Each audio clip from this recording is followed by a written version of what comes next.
Did you know you can sponsor your favorite podcast on the Spin Market Podcast Network? Hi, everybody. My name is Peter Stockdale, host of the Spin Market Report. In 2025, our podcasts had over 26,000 streams, and our YouTube channels had over 1.4 million views. Whether you're promoting a product, service, or event, we'll help you reach the audience that matters. Get more information on how to sponsor a podcast at spinmarket.com. Spin Market, your business, your message, our platform. It's the Spin Market Report. Here's your host, Peter Stockdale. All right. This is a first for our specific podcast. Yes, it is. We've done this before with other podcasts, but we've got a remote guest in here. We got two, as a matter of fact. Two, yes. Actually, I think this might be the first time we've had two at once. That's right. And as you can see, we can get it done. Yes. It's totally possible. Absolutely. We've got Michael Musselman and Terry Hansen with us today. Michael Musselman, you are the founder and owner of NewFields Ag. If you guys are watching on YouTube, Michael's on the right. And then Terry, you are the Loam Bio VP of Sales North America. And then Terry's on the left. So, hi guys, how you doing today? Good morning. Yes. Glad to be here. Oh, we're glad to have you. Awesome. Well, my introduction was okay, but can you guys introduce yourselves maybe a little bit more in depth, how you guys got to where you're at, just kind of generally speaking? Sure. Good morning. And thank you for having us on the show today. And we appreciate this as an opportunity to communicate and collaborate as ag professionals, right? And growing the insights into ag. And I like to say that agriculture has the word culture in it. And so the culture of agriculture is, I think it's great. You know, we have this close-knit situation where a lot of people know each other and we collaborate. And that's something that I really like about it. So when you look at what we've done here at NewFields Ag, you know, my background has been in seed, fertility, precision ag with companies like Precision Planting, DeKalb, Stein, and so forth. And really, you know, been from the farm since the beginning, right? Grew up down in Southeast Iowa at Bloomfield, so I'm an Iowa boy. Nice. And always I live in Illinois now, but when I go to Iowa and cross that bridge, I feel like I'm coming home a little bit. Nice. So we are an Iowa-based company, and we're up by DeWitt, just west of DeWitt at Grand Mound.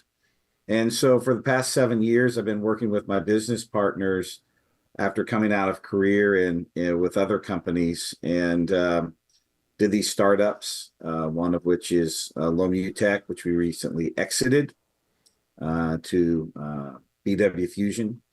And the company that we're focusing on now is one we started about 5 years ago called NewFields Ag. So as an owner, we're a small company growing it. I do a lot of different things from new product development and regulatory. And I really like these innovations that are out there and available in the marketplace that we're developing for agriculture. You know, agriculture continues to develop and grow. And so this is one of the reasons why I appreciate you letting us come on the show today, because who I have with me today is Terry Hansen, and we want to talk about an innovative carbon farming program that NewFields Ag is releasing into the marketplace. So look forward to the discussion. Awesome. Thank you. Yes. How about you, Terry? Yeah, I definitely want to echo what Michael said. Thank you for having us on and giving us the opportunity to introduce ourselves. Terry Hansen, I'm the VP of Sales for North America for Loam Bio. Similar to Michael, came from the family farm, South Central Nebraska, so I'm a Nebraska kid. Went to school, University of Nebraska. While I was there, my dad and my grandpa decided to sell the family farm, so I went to ag retail out of school and spent some time in ag retail. Then spent some time with digital ag software technologies. So yeah, the little bit of a different route compared to the seed chemistry fertility route, but found an opportunity to come to work for Loam Bio here a few years ago. And it was definitely different getting into the carbon industry. Didn't have a lot of experience, but it's definitely something that that I don't regret doing. It's a really fun area to be in right now. Very innovative. A lot of farmers looking for ways to differentiate their farm and their income. And this is really one of the ways that that companies like ours can help farmers do that. Loam Bio is an Australian-based company based out of Orange, Australia. They started there in 2017, started commercial operations in 2019. We actually started in the US in 2020 with a lab up in St. Paul, Minnesota, which, by the way, starting a part of your business in 2020 was a really fun time to go through. Lot of alone time. You could really think through things, right? We're laughing with you, not Yes. at you. Yes. Yeah, no, we laugh about it a lot. So yeah, but we started in a lab in St. Paul, Minnesota, just off the University of Minnesota campus. Um, and what we did is we started working in the US to find very specific fungi technology similar to what we're using in Australia to help grow carbon in our crops.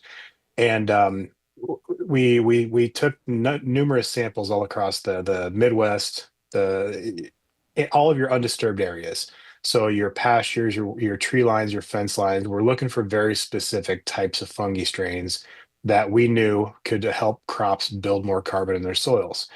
And through that process, we were able to discover some strains that we decided to move forward with.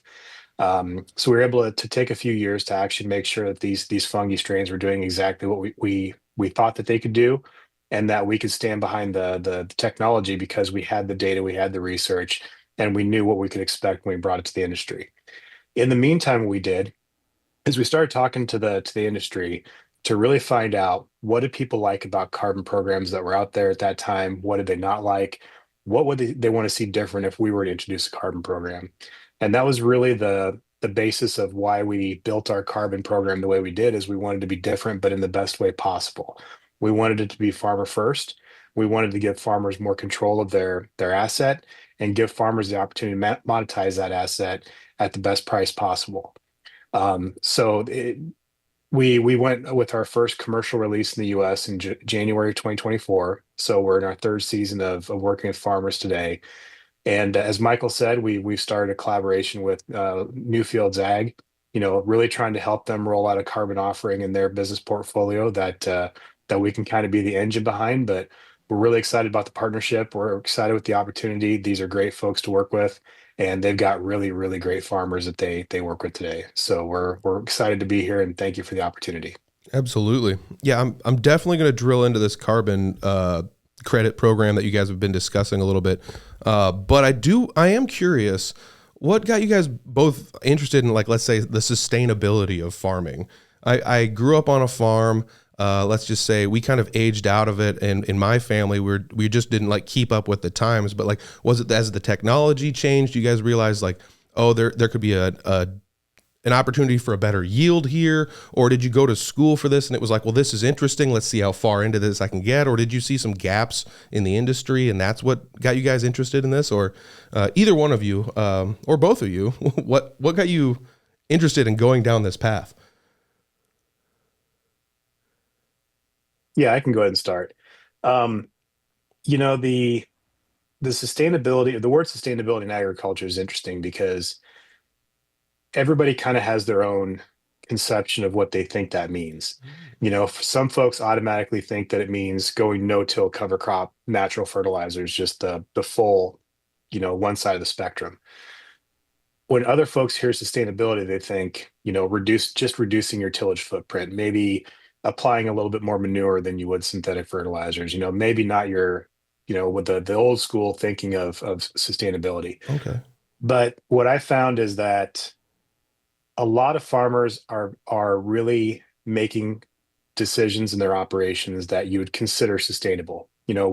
Whatever side of the spectrum you sit on, a lot of farmers have made really, really smart decisions to try to be more sustainable and to try to better their operation in a number of different ways. So for me, when I came to Loam, it was a few things. Number one is that this space interested me really, really significantly.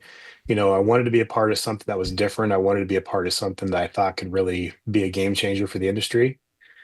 And for the second part of why I came to Loam was that this was an opportunity to help farmers develop a new asset and monetize new asset in a very, very different way of doing things than we've done before. A lot of I should say every farmer that grows crops understands you grow a bushel of corn, you can sell that bushel of corn. There's a monetary exchange.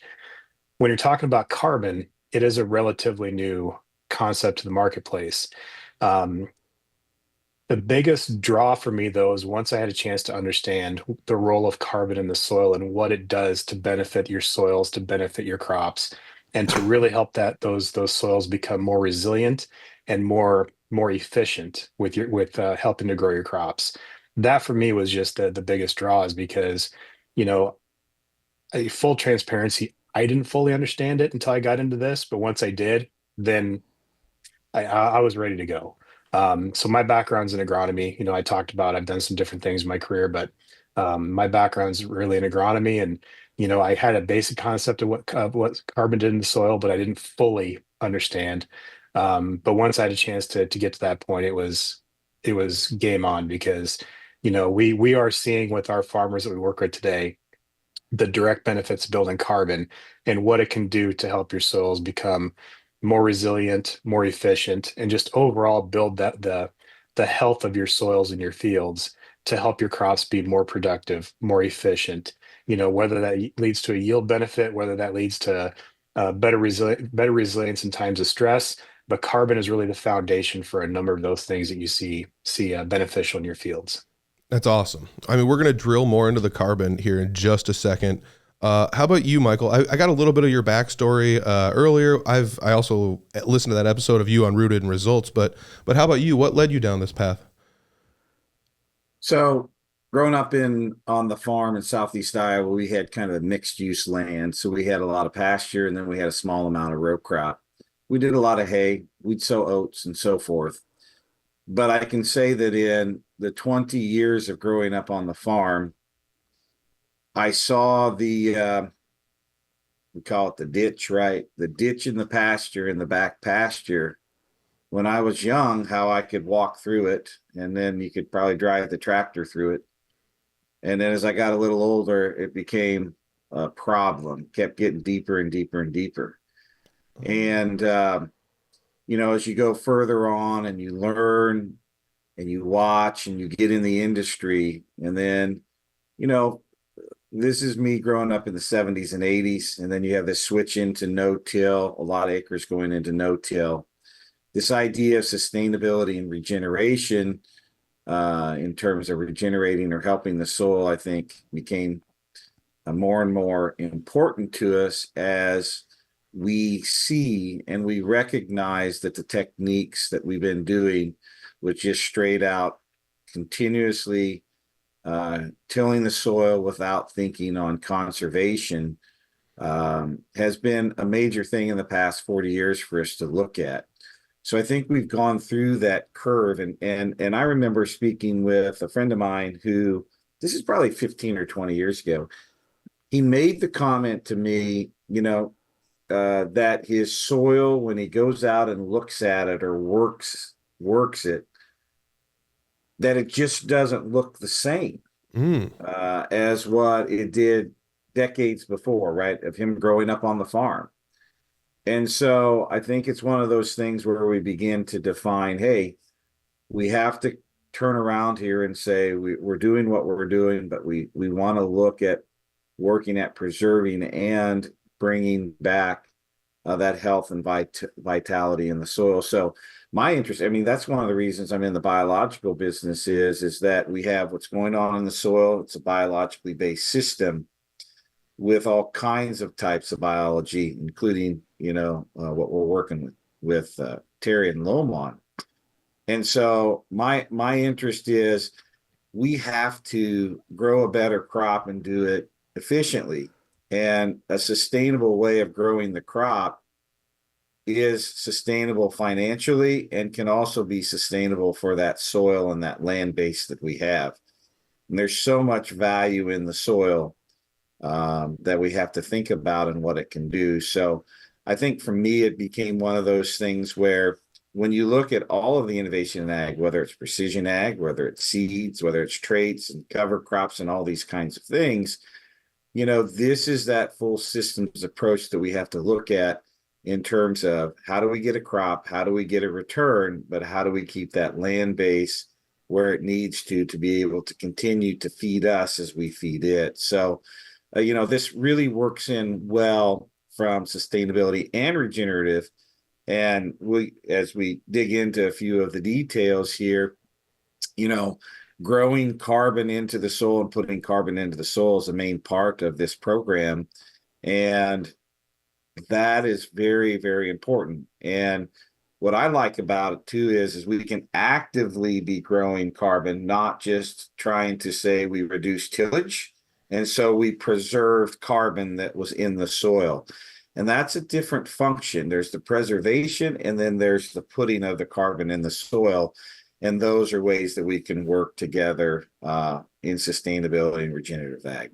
Nice. So it's not necessarily about just getting a return. It's about, let's say, being a good steward of the land as well. All right. So what exactly, you had mentioned CarbonFarm-R Carbon Credits Program. In simple terms, for people like us and maybe everybody listening, what exactly is that? How does it work? Well, Terry, I'll let you kind of fill out the finer details, but on the simple notes, basically we have a program where we take a fungi that grows carbon. It's associated, and we put it on the seed as a planter box applied, so it's very easy, gets a free ride. That fungi then grows on the roots and into the soil, and over time, it puts carbon in the soil. Oh, wow. And from there, a whole lot of other opportunities open up. So, Terry, if you want to say a few comment.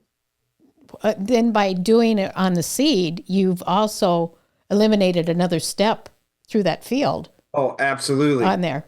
Yeah. Yeah, Cheryl, that's a great comment. And I was at the National Farm Machinery Show yesterday, and I was speaking with a farmer, and he's using a product that he has to apply by either in furrow or they have to spray it. So it's potentially another pass, depending on when they put it on, if they have to do it in the fall. And so there's an additional cost to some of the different programs and the products. And that's what's so innovative, what's been developed by Loam and us working together with our dust-based product, is that you like to say it's the free rides, and it's there and you just add it. So that really helps out from a costing standpoint for a return for the farmer. Cost as well as traffic over the field. Right. All benefit. It's a win-win for the land, and it's a win-win for the farmer. Sure.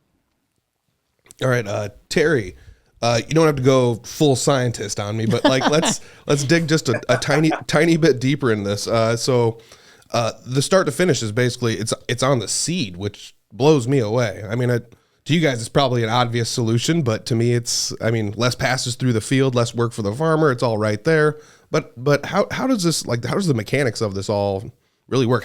Is there a way to measure this? I'm sure there has to be. All right.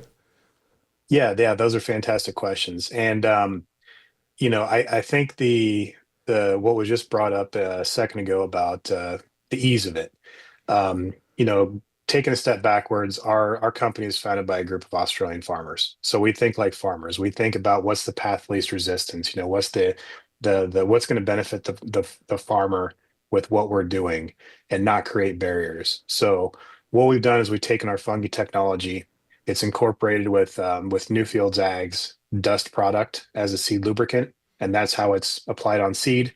You're gonna use a seed lubricant anyways at planting for your corn and soybeans. So we just created the path least resistance to get it into the soil.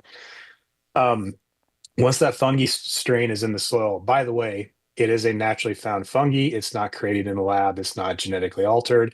We find these fungi strains in the US, in our existing soils. All we're doing is we're trying to reincorporate them back into our row crop systems. So I want to make sure that that's clear. But once that fungi is reincorporated into your row crop fields with your corn and your soybean plant, What it does is it actually attaches itself to the root of your corn and soybean plant, and it's a symbiotic relationship. So number one, as your corn and soybean plant is pulling carbon out of the atmosphere during photosynthesis, it's taking that carbon through the root, depositing it in your soils in a very stable form. In return, that hyphae network of the fungi is actually creating an extension of the root system, which is allowing that crop to access more minerals, more nutrients, and potentially more moisture than it may have previously. So it is a truly symbiotic relationship, what it's doing in the soil. But some of the big benefits of what our program does is, again, we think like farmers. So every carbon program in the US requires a practice change. The program can determine what that practice change is. Ours is using the fungi that we've brought to the marketplace. What that means is that for a farmer who is doing a tillage pass through the growing season, if you're not in a situation where you're able to go to no-till, you can continue to tillage. If you are a no-till farmer already and you've been no-till for 5, 10, 20 years, you now qualify for a carbon program because the practice change is our fungi strain.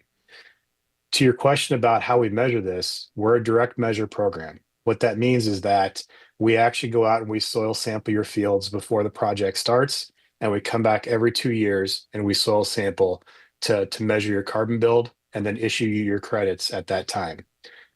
We work with specific labs in the Midwest that do very specific carbon tests, so we can determine, number one, how much carbon did you build, but number two, and the most important part, is what type of carbon did you build, because not all types of carbon are created equally.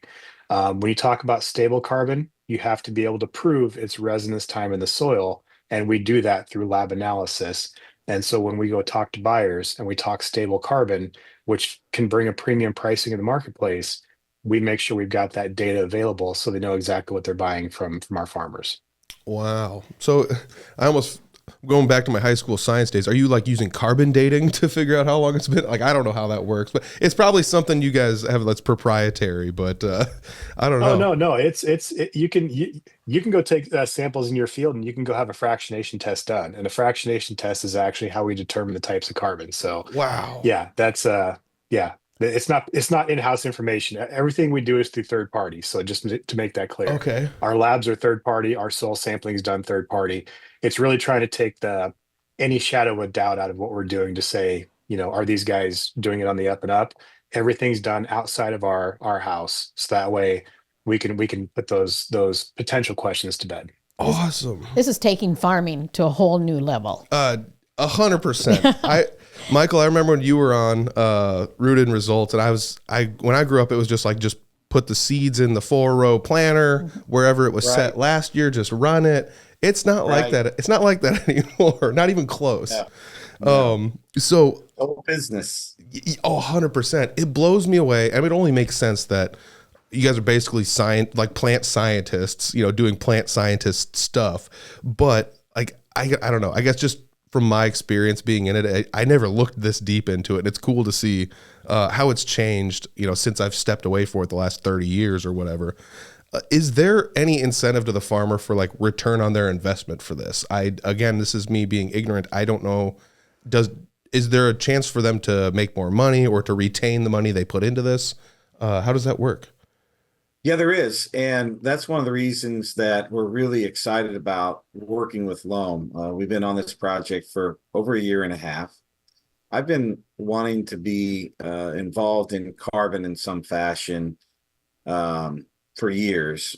And I just I've looked around and I just hadn't quite found what I think that I could really support or our company could support.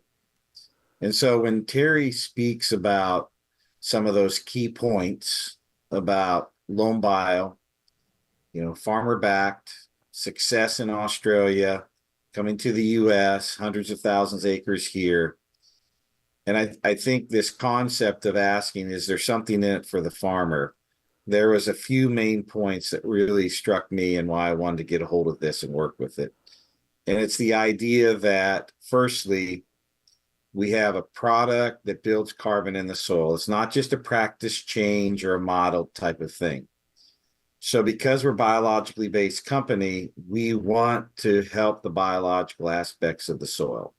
So we can do that with a fungi. Number two is Terry made the comment that they take the samples. So this is evidence-based before and after.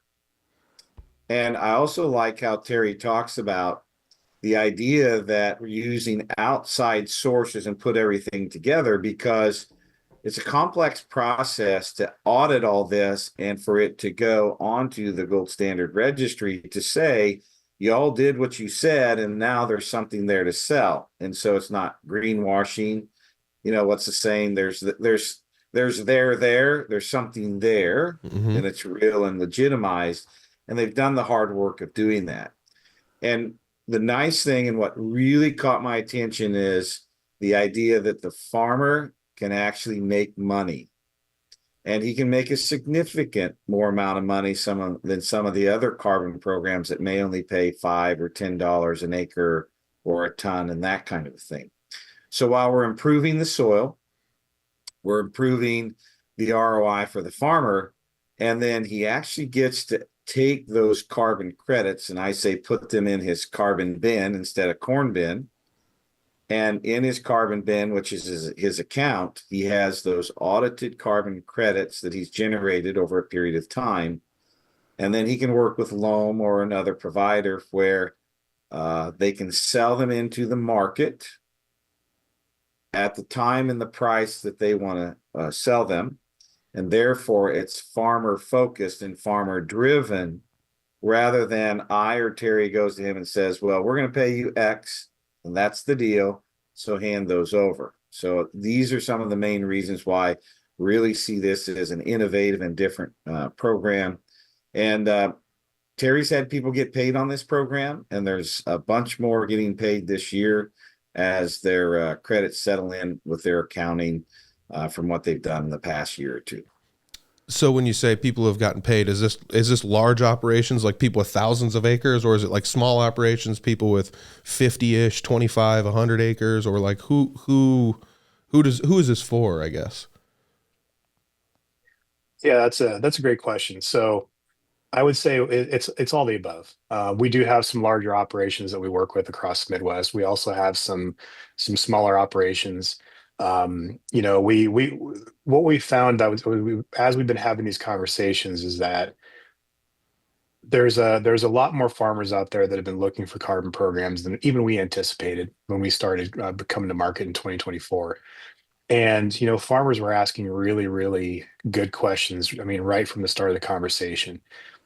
And for a number of farmers of any size, we were finding that they were looking for a program like ours, where they own the majority of the carbon credit. We help them market it in the industry.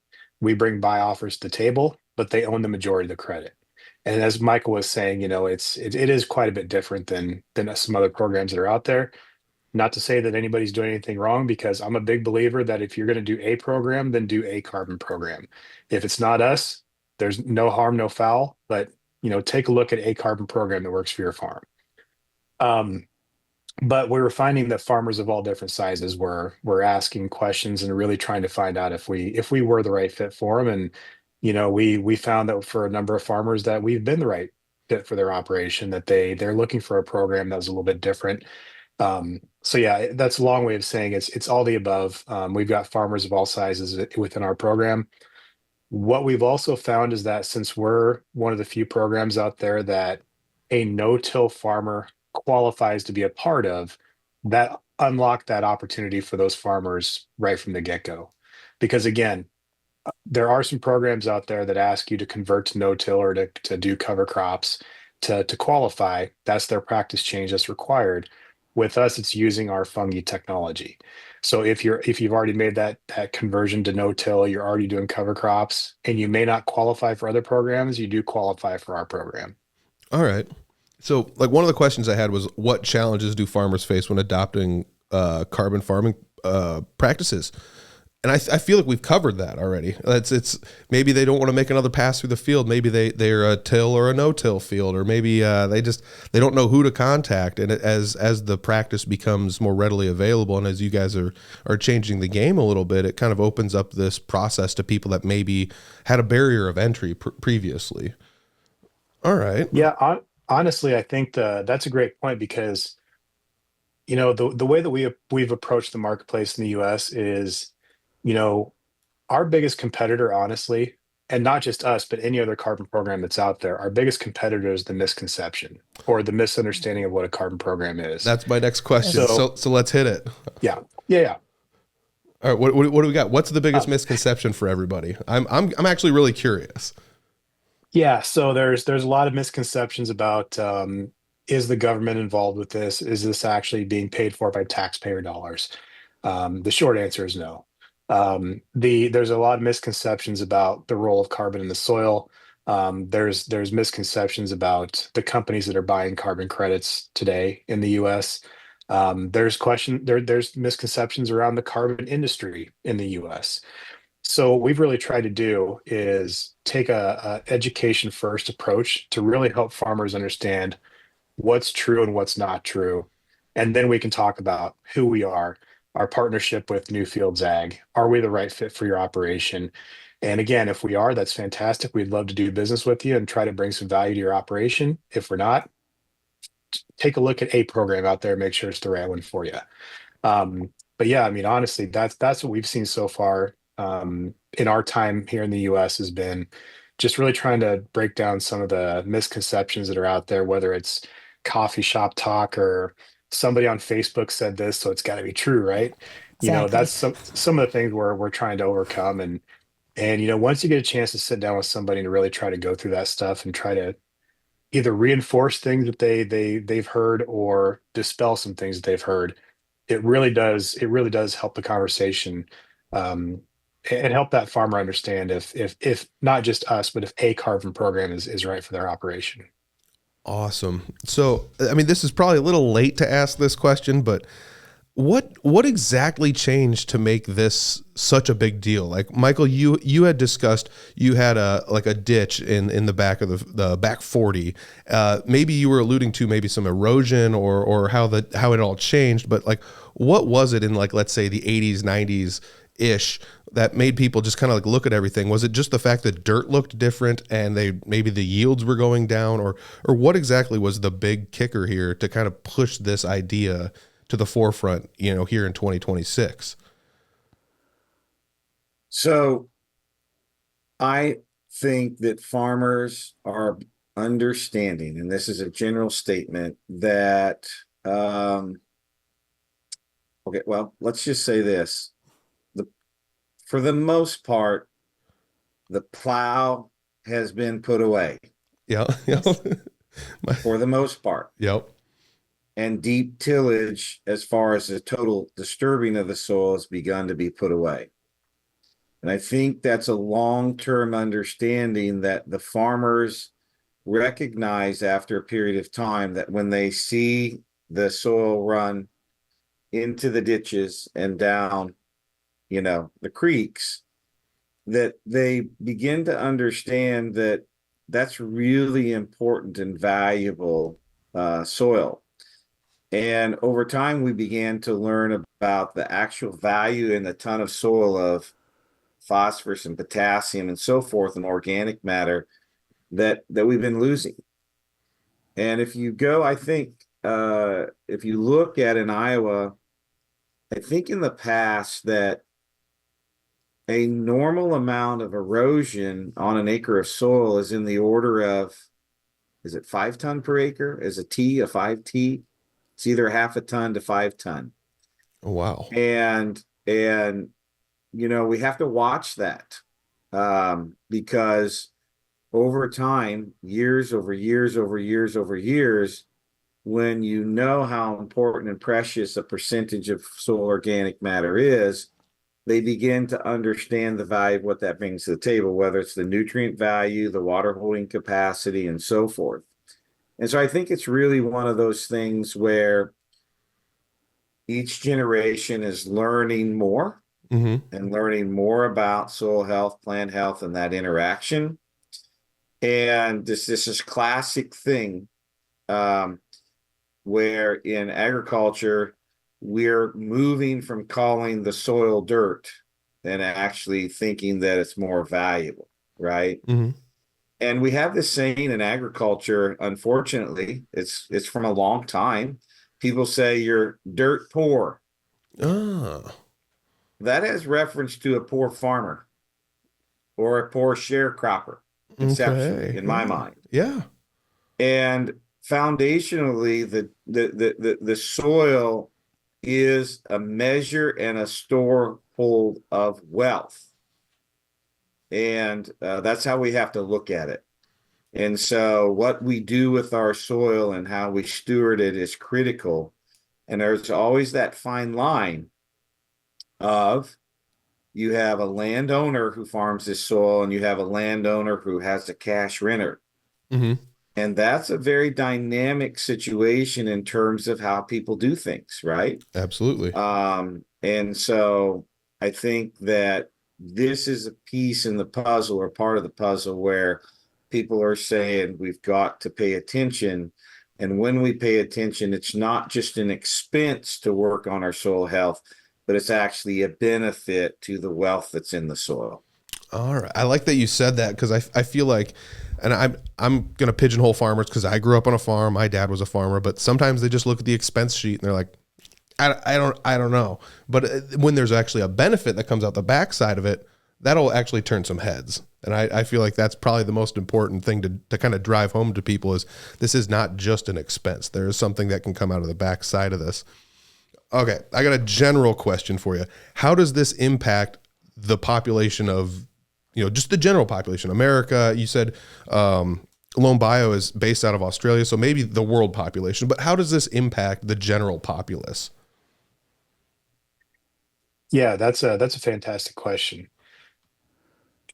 Our overarching goal is to try to help the population understand that our soils are the largest carbon sink that we have, and try to help the population understand the benefits of farmers as they build carbon in their soils. And as we start looking at not just the US, but globally,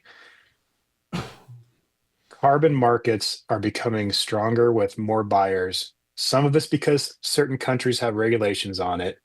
The US is a voluntary marketplace. That means when a company says they're going to get to net, they're going to become net zero, right?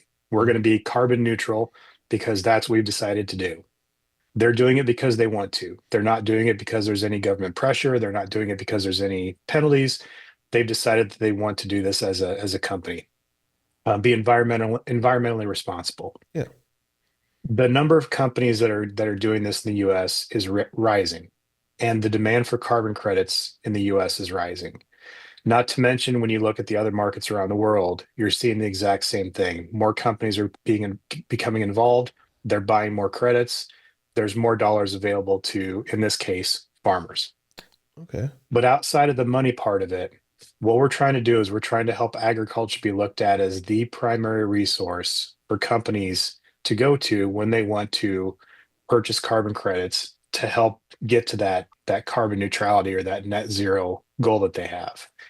I mean, the soils in the world, not just the US, can hold massive amounts of carbon from an industry perspective, but then selfishly for farmers, as we build more carbon in our soils, we're helping those soils become, again, more productive, more resilient, help the crops be able to handle stress better, help the crops become more efficient with the nutrients that are being applied to their soils. It all goes back to helping the farmers continue to build their soils, because by and large, most farmers I've ever met, they're already conscious of their soils. They know full well that what they're doing today and what they'd like to do down the road. They know that that building their soils is an absolute asset to their operation and long-term asset to their operation. So farmers are not sitting there, making bad decisions in their farm. They're just not. Most farmers are making really smart decisions. We're trying to help them give another option to continue to make those decisions to help continue to benefit their soils. And oh, by the way, there's an actual marketplace in the US where you may be able to make some money doing it. So yeah, it makes a lot of sense. So I do have another question here, and maybe it's on the same line. Maybe I'll just blend a couple together, but like, if we zoom way out, what is the impact for like the food supply chain or the environment or possibly future generations? And I don't want to say like, why should non-farmers care about this, but why should they care about this? I mean, these are probably obvious softball type questions and answers to you guys, but what's the impact of this if we zoom way out and look at the broader picture? Yeah, so that's actually a really good piggyback question off of what I just talked about, because when you look at the companies in the US that have decided to become more climate conscious and decided to lower their emissions footprint, a lot of it's being driven by consumer demand. And the consumers, by and large, in the US have made the decision.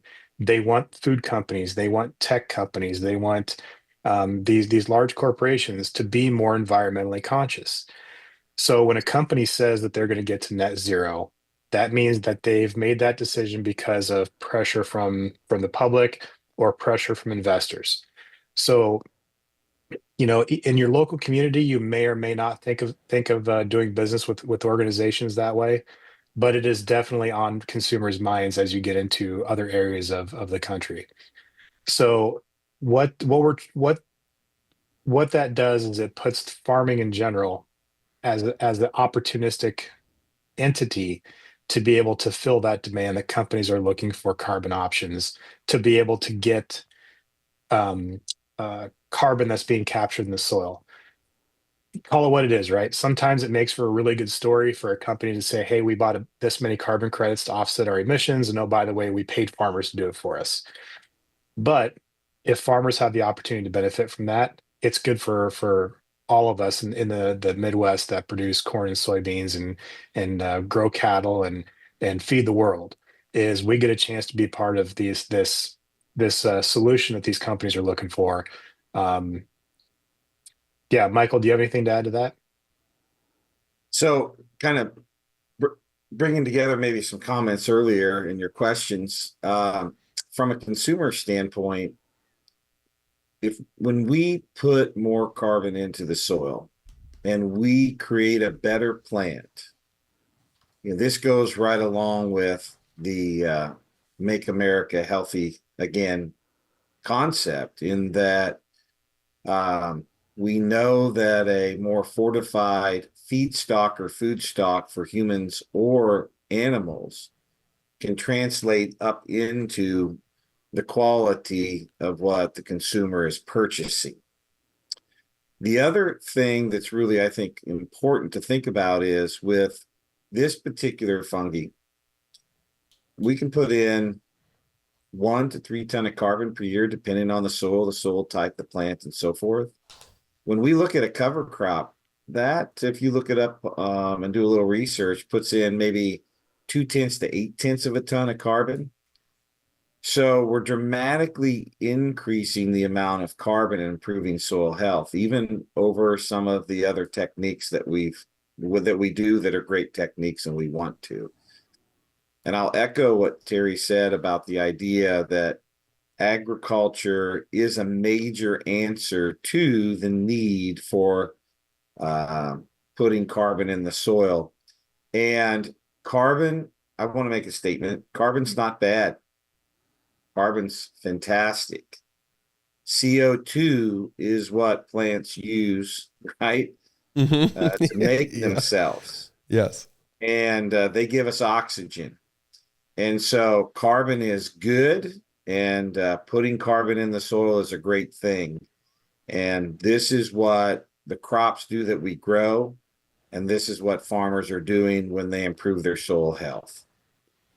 Awesome. I guess it's, again, this is stuff that's like obvious to you that I never thought about. And that's one of my favorite things about getting these questions is it's like, I think I might know the answers to some of this stuff. And then the answer comes in. It's like, I never even thought of that, like feeding the animals. And if there's more carbon in the soil and the plants can grow healthier, and then maybe the feed's going to be better for them. And then if you downstream effects, again, it's that wide scope. I guess I didn't think about this when I was zooming out on this question. So I do have a couple more questions before we wrap this up. What motivates you guys to do this? Like, is it just, this was, it's on the table. This was, again, a need in the industry. This is something that's a burgeoning opportunity for farmers. And you were just like, I got to strike while the iron's hot. Or are you just curious about this stuff? Is this just stuff that intrigues you and this really kind of pushes you in your day to day?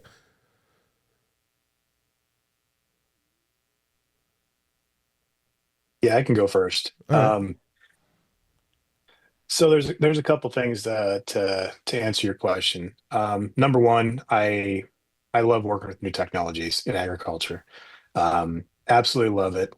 And my entire career, I've focused on trying to work with products and technologies that are going to help farmers be more successful and help farmers be more profitable. Coming from the farm, it's in your blood, right? If you're not directly farming, you want to help other farmers be more successful. And secondarily, I think that you hit it on the head. Is for me, it's natural curiosity. I when I go to work every single day and I get a chance to talk to our folks within the company that are studying new strains of biology, and I get a chance to talk to folks like Michael and learn what they're doing within their organization to innovate new offerings. And the opportunity to learn every day is absolutely very important for me. But as long as I can take what I'm learning and I can bring it to farmers, as long as I can bring it to the industry, and again, as long as we can help farmers be more successful, more profitable, help them take advantage of new technologies that can really benefit their operations. That's why I do what I do. Awesome. I like that. The curiosity, that's my favorite thing. That's what I always tell people. That's why I like this podcast. I'm just curious. I don't know everything. I like to learn stuff. And I don't know. Maybe that's a good answer. How about you, Michael? So in my career, looking at where I've come from, my father was we farmed, and then my father for 31 years is the county extension agent for Davis County. Oh, cool. And so he did that in the 70s, 80s, and 90s. And he helped farmers. They'd come in and ask him questions and advise, and what should we do, and was really a conduit for information, for education.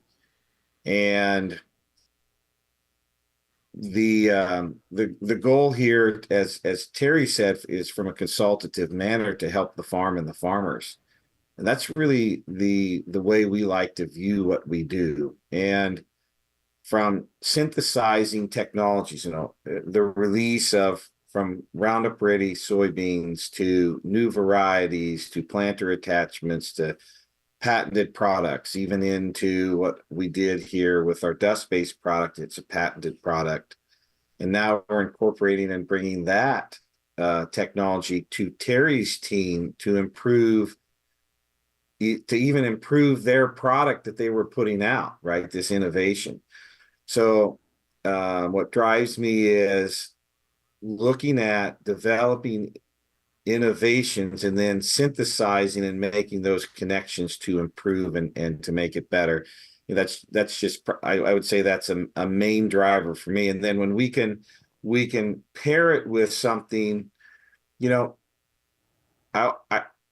have a goal that when I bring to a farmer some technology, that there's a return. You're not just selling him something. And so we work at bringing products that has research that in our company do a 2 to 3x ROI. So if a guy spends $5 or $10, we're going to give him 10 or 20 or 30 back.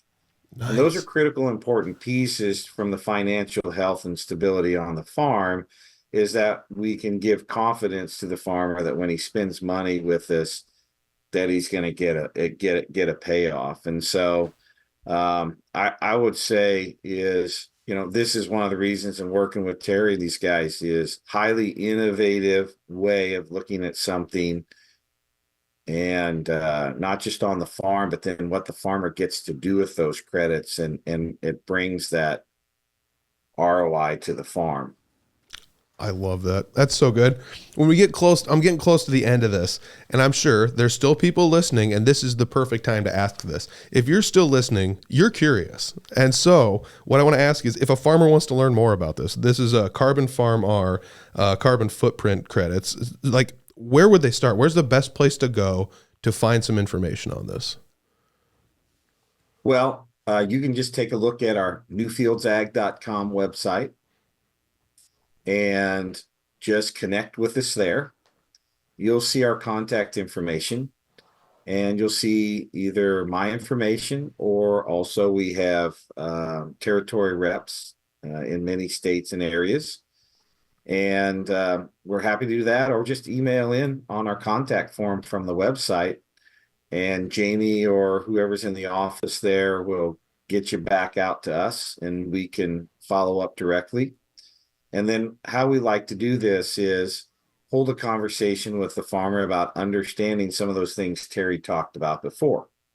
So maybe it's the idea they're currently involved in a carbon program. They were in a carbon program. It's now done. They didn't like it. They want something better or different. And then we just go through and we educate and explain, what is the differences and benefits of this and how they can participate. And we just go through that consultative approach to say, is this something you want to participate on your farm?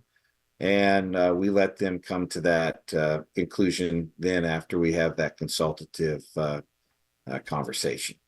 That's awesome. Yeah, there's nothing better than just saying, here's all the information. Does this fit your needs? And if so, let's find a way to follow through with this. I think that's like the best sales tactic. Plus, you end up with the opportunity to have ROI at the end of it all if you're the farmer, which is really, really cool. All right. So all I have left is the last question, and I ask everyone this question. And Michael, you kind of answered me a little bit in an email, some of the stuff that you were kind of mulling over when I had this question on here. I do want to say thank you guys for explaining this all to me. Again, this is something I had a general idea of, and it always blows me away. It's like, I think I get the big picture, and then you're like, there's a lot more to this than I thought. I guess I just didn't think about it that much. And hats off to you guys for being the curious people to help drive innovation and find new things, because that was basically as my dad aged out of farming and it was my turn to take it over. It's like, I don't know if I have it in me to go through and upgrade all the technology and follow suit with all of this stuff. And so we ended up going a different route, but it's nice to know there's opportunities for people out there, to look at these things and possibly change something if they want to. And that's a very beautiful thing. The last question I have for you guys, this is a marketing firm. Is there a time in your life where marketing has impacted you and you possibly didn't know it until after it was all said and done? We've had people either mention in their day-to-day lives, or when they're driving a car, they see this, or they saw a Super Bowl ad, something, or in their jobs, this is something that impacts them. But anything for you guys that kind of struck a nerve with this question? So I'll take that first. A couple of things is when you're young, and it's interesting, Terry and I were just kind of chuckling over, we were talking about some ads when we were young, right? Because you're thinking about Super Bowl recently or whatever, and you're like, the jingle to Rolos, or the jingle to some of the cereal commercials when you're little, right? Oh, yeah.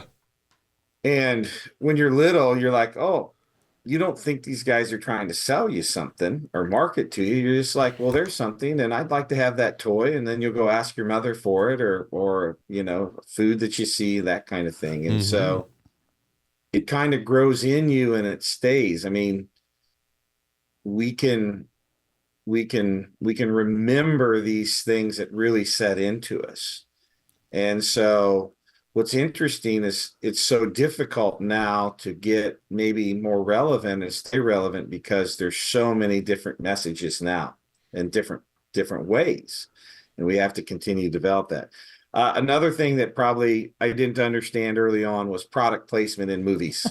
Right? Yes. So the classic smoking, I mean, that's product placement, right? Just people smoking. Yeah. It's a subtlety, but then you'd maybe see which kind it is, or, you have the car that it just didn't, if it's 007 driving a certain car, James Bond, it wasn't by accident that it was an Aston Martin or whatever. Yeah, right? yeah.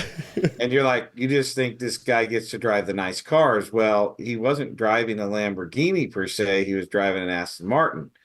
Yep. That's because that product placement was done. Now, I'm not saying that, because both of those would be European companies. Mm-hmm. And so, it's that relational linking of the importance of what someone's looking at and why they're going to associate and use that, and building a brand. And, that's what you all are doing. You help people build brands. We've worked hard on building our brands, and we work hard on what that brand means. And so I would say that it was probably, I had to be in my 20s before I really began to understand the concept of what marketing was and is, and how it is important for what we're doing. And, the government has its own brand. It does its own marketing. I'm not here to say that everything is or isn't marketing, but marketing is a concept. And if we think of marketing as a good concept, then I could positively say that a lot of things is marketing. But it's really that understanding of how to communicate in a better way. And I've spent a lot of time, money, and effort in this. And there's professionals like Cheryl and your team that I think have a good understanding of it. And we're happy to engage with you on that. I love that. Yeah. So much of it is communication. And yes, that's definitely probably the toughest part of most jobs, honestly, is communication. I do want to touch on two things you brought up real quick. Product placement. Now product placement has gotten to the point where people will do it in movies and TV shows and make fun of it while they're doing it. And now that's the product placement. And then that becomes the joke, and it actually enhances the product placement, which is funny to me.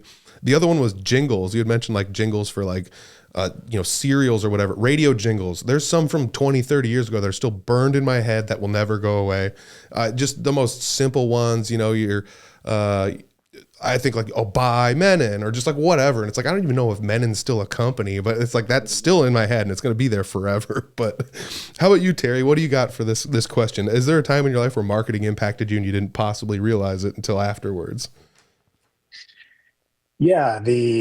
So I go back to when I was a kid, and when you're a kid, you're really impressionable to the cereal commercials. Yeah. And, you see the cartoon, whatever, or the fancy jingle, and you think, I got to get that cereal. When we get to the store, I'm going to beg my mom and dad to get me that cereal. Yep. And it always amazed me because and I'm not going to name them out, but there were certain cereals that had really catchy jingles. They had really, flashy, cartoonish commercials, and you try them and you say to yourself, this is disgusting. Yeah. And of course, you beg your parents to buy it, so you have to eat the box, right? Yeah. You're just going to have to gut it out. You'll never get another box of cereal in any brand if you don't eat that Exactly. box. Like I said, I'm not going to call out names, but, Okay. But no, that was kind of my first, what I kind of thought of when you asked the question in the email was, I distinctly remember marketing having an effect on me at that point of, okay, just because it's the flashy commercial and the funny jingle and the cartoonish character doesn't mean that this is actually good. Yeah. Or something that I should buy. Yeah. So, what I found is that, as I've gotten older, very similar experience to Michael is, as I've gotten older and really understood product placement and why certain things are placed in different movies, TV shows, why certain commercials are done the way that they're done.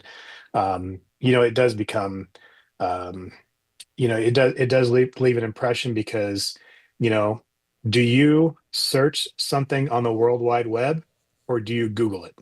I like that. I like that a lot. I mean, honestly, when somebody asks you a question, what do you tell them? Just Google it. Yep. Well, that's because over time that brand has been ingrained in our brains so much that that's what we think of for the most part.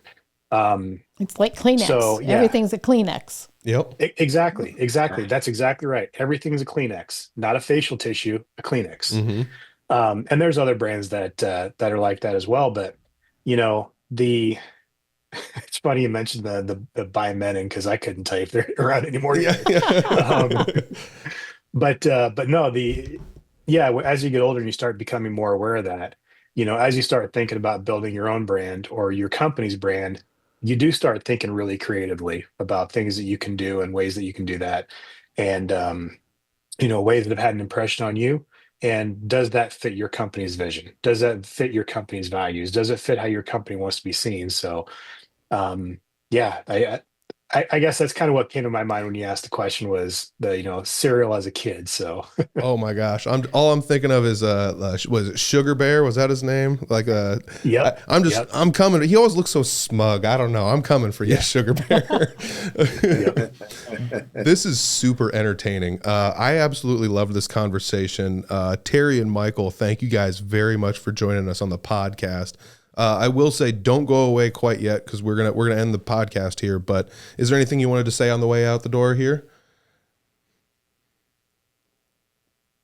Yeah, I'd say, going back to the overarching conversation that we talked about is, if a farmer is looking for an opportunity to potentially bring in another revenue stream, and you haven't been looking at carbon programs all that seriously, start asking questions. Start doing your research. Start understanding what programs are out there. If you'd like to learn more about our program, please reach out to the NewFields Ag folks. Go to their website. Get in touch with their folks, and we'd love to help them have a conversation with you about who we are and what we're doing and how we're trying to help them bring a carbon program to the marketplace. But yeah, just in general, thanks for the opportunity, and thank you for letting us try to bring a different product and a different opportunity to your folks.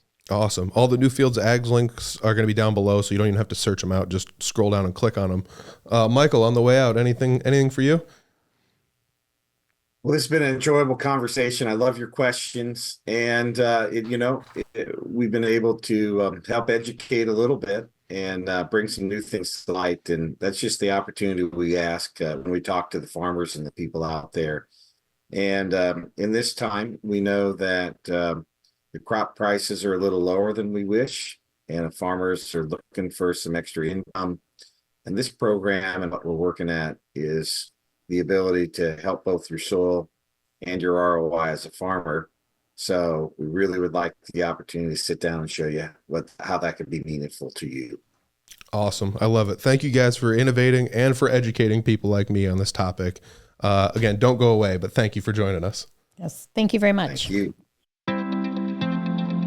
This podcast is produced by Spin Market and Digital.